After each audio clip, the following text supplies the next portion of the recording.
The member for Guelph has given notice of dissatisfaction with the answer to a question given by the Minister of Municipal Affairs and Housing. The member has up to 5 minutes to debate the matter, and the Minister or Parliamentary Assistant may reply for up to 5 minutes. The member for Guelph. Thank you, Speaker. The reason I've been asking over and over again questions about the housing crisis, putting forward proposals to legalize housing so we can build homes that ordinary people can afford in the communities they love, is because we're facing an unprecedented housing crisis.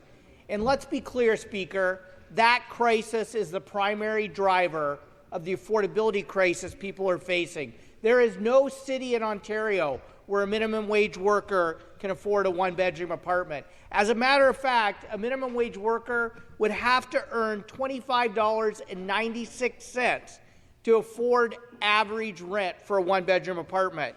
In Toronto, even 2 full-time minimum wage workers cannot afford a one-bedroom apartment without spending more than 30% of their income.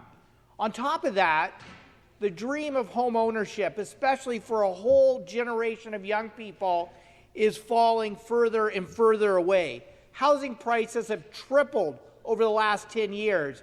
Incomes haven't even begun to keep pace. You now have to work 22 years of full-time work for a typical young person to save a 20% down payment on an average price home. Those living in the GTA have an even tougher time having to save for 27 years to be able to have a down payment. It will take the average Torontonian making a median income of over $90,000 to save over 25 years to be able to afford a home. So that's why 3 years ago the Ontario Greens put forward a housing plan that some called a masterclass plan in delivering the solutions. One of Canada's top housing experts said the Ontario Greens have the best housing plan of any political party in the country. Why? Because we're legalizing fourplexes and 4-story, 6 to 11-story buildings along major transit corridors. We're getting speculation out of the market because homes are for people, not speculators.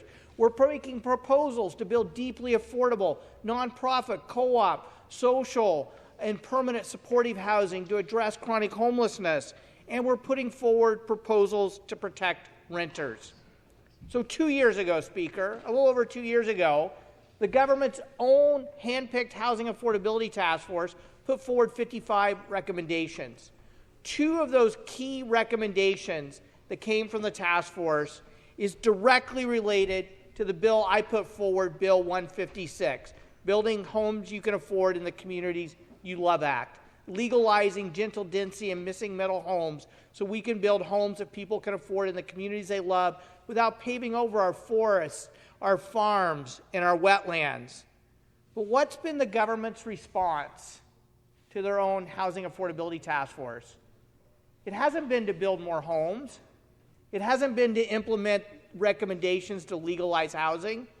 It's been to impose sprawl and open the Greenbelt for development so a handful of wealthy, well-connected speculators can cash in billions while the people of Ontario still struggle to have an affordable place to call home.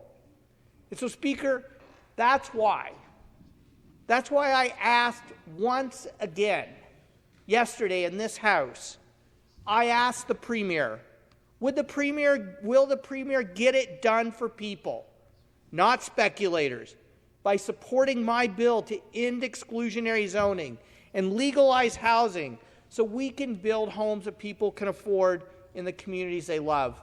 One analysis shows that if only 18%, imagine this, if only 18% of single-family homes within core urban boundaries became a fourplex, that would build 2 million homes. The government's goal, the goal we all have agreed on, is 1.5 million. We could do it just with fourplexes. I'm not suggesting we will do it with just fourplexes, but we could do it. And that would be not only more affordable for people, but also for property taxpayers and municipal governments, because that's where the infrastructure already is. We don't have to build more sewer lines, water lines, transit and roads because they're already there, Speaker. And so that's why when the government continually refuses to answer the question, yes or no, will they legalize housing so we can build homes people can afford, close to where they work, in the communities they love? I'm hoping they'll answer it tonight, Speaker.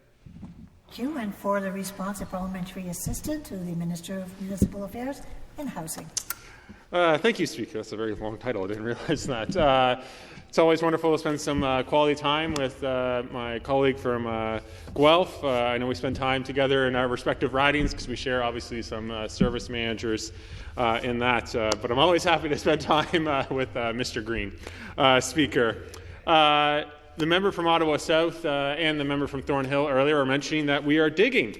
We are digging, Speaker. We are digging foundations for new homes in Ontario, I'm proud to say.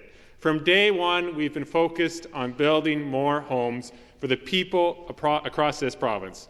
And what you hear from the typical opposition parties is about more obstacles being put in the way of actually getting more homes built, more shovels in the ground, just like the members who usually sit around the member from Guelph.